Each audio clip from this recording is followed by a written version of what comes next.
Ngayong araw nga mga pangga ay gagawa tayo ng mini tub sa ating mini flow wheel. At dahil napakaganda ng araw natin ngayon mga pangga, nakapag-isip-isip ka agad tayo ng magandang gawin sa ating farm. At dahil good mood nga tayo mga pangga, pinagsilbihan natin si Inday Jenny. Pero saglit lang mga pangga, nag-expire kasi kaagad. Bago nga kami umalis mga pangga, nag-side trip muna kami dito sa may rambutan. Puro hinog na kasi mga pangga, ang sarap ng kainin. Sayang nga mga panggay, kung malapit lang sana kayo, edi sana binigyan namin kayo kasi sobrang daming bunga dito. Dadalhin nga pala natin yung wheelbarrow na hiniram natin kila Inday Jenny mga pangga para may paglagyan tayo sa mga bato na kukunin natin mamaya. Dito nga natin ka Abante isasaka yung wheelbarrow mga pangga. Grabe, napakatibay talaga ni Abante. Kasi pwede pang pamilya, pang negosyo, pang barkada, pang gala at pang sports pa. Medyo nahirapan nga kami dito mga pangga kasi hindi namin alam kung paano kakasyahin yung wheelbarrow sa loob. Madami kasi kaming ibang gamit na dadalhin sa farm mga pangga. Kaya halos puno talaga si Abante. Pero syempre hanapan natin yan ng paraan para madala natin sa farm natin. Buti na lang talaga nagawa natin ng paraan mga pangga. Aalis na kaagad kami mga pangga habang maaga pa para madami kami magagawa sa farm natin. Alam nyo ba mga pangga, nung nagkaroon tayo ng farm, palagi na akong gumigising na maaga. Alam nyo naman dati, di ba, na matagal talaga akong gumigising. Gumigising lang ako ng maaga pag may ride. Kaya iba na ngayon, nag-matured na konti. Pagdating natin sa farm natin mga pangga, at dahil wala pa yung gumagawa sa modern bamboo house natin, binaba kaagad natin yung wheelbarrow mga pangga para makakuha tayo ng mga bato. Bato at saka semento lang kasi yung gagamitin natin mga pangga para sa ating mini tub. At dahil umaga pa mga pangga, nag-stretching muna ako kaya pinasakay ko muna si Inday Jenny sa wheelbarrow. Kaso takot na takot siya kaya binaba ko na. Bago nga muna tayo kumuha ng bato mga pangga, ginawa muna natin yung first task natin dito sa farm, ang umihi. After nga nating umihi mga pangga, dali-dali na kaagad tayong kumuha ng mga bato. Madaming bato nga yung kukunin natin mga pangga kasi madaming bato yung gagamitin natin. Hindi pala madaling kumuha ng malalaking bato mga pangga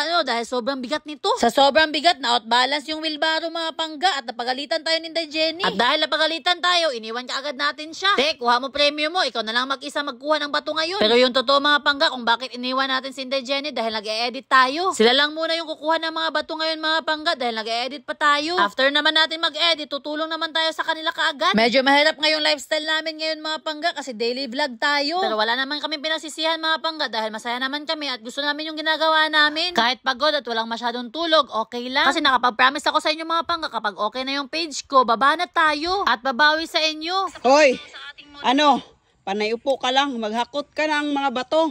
Anong panay upo? Nag-e-edit ako. Ano ka ba? Kung hindi tayo mag-e-edit ngayon, wala tayong ipopost mamaya. Bilisan mo na dyan. Oo. Ang dami mo pang dapat gawin dito. Ang dami mo pang obligasyon. Tapos ayan, langay-langay kang, tagal-tagal mo gumising. Dapat 4 AM, gising ka na. Ano yun, 6 AM? Sobrang, hindi na maaga yun. Sobrang tanghali na yun. Dapat, next time, 3 AM. Para matapos ka mag-edit 6 AM. Tapos 6 AM onwards, gayon, magawa ka na naman ng content. Paano ba naman? Magagalit yung mga followers mo, wala kang na-upload. Kasalanan mo kasi wala kang na-upload. Kahit nakakapagod na, kahit wala na masyadong tulog, kaka-edit, kaka-take ng mga videos, kasalanan mo lahat. Kaya bilisan mo na dyan. Uy! Ano yun? Bilisan mo nga! Mamaya na nga, tapusin ko lang to. Huwag kang mag-alala, tutulong talaga ako dyan. Pagtapos na. Mamaya. Matagal pa man niya matapos.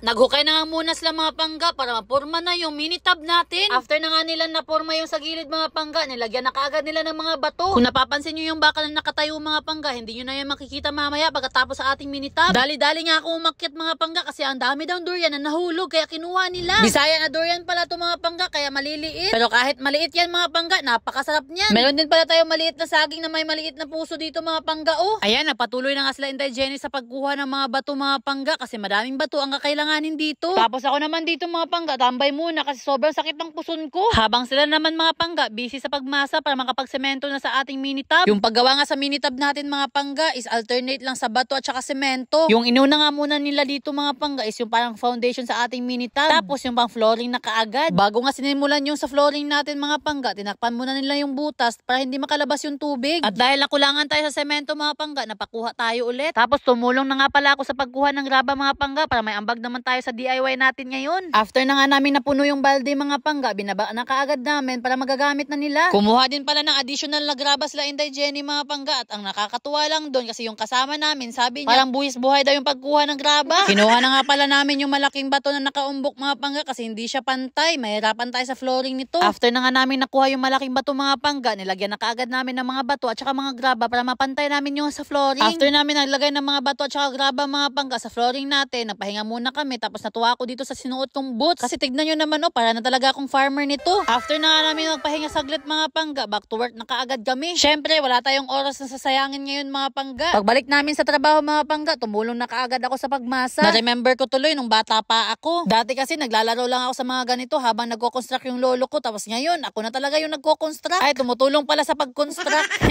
Inayos na pala ng kuya ni Inday Jenny yung bakal para sa flooring natin mga pangga. Hala! Nawasak na! Hindi ako nakawasak. Ikaw yan na! Siya Ikaw yung dahilan, nawasak na, busta na sa fish pan na, na Patay. Hala kamay. Boy, ba't ako yung sinisisi mo? Ikaw dyan, kanina pa. Kasalanan mo yan. Sino siya? Wala na. Napalpak na dahil ka Norme. Hoy, May! Oh. Pa di ay, siya nga! Ikaw talaga niyan ba? Sayang yung semento. Hindi nga ako. Napunta na sa fish pan. May, pigilan mo.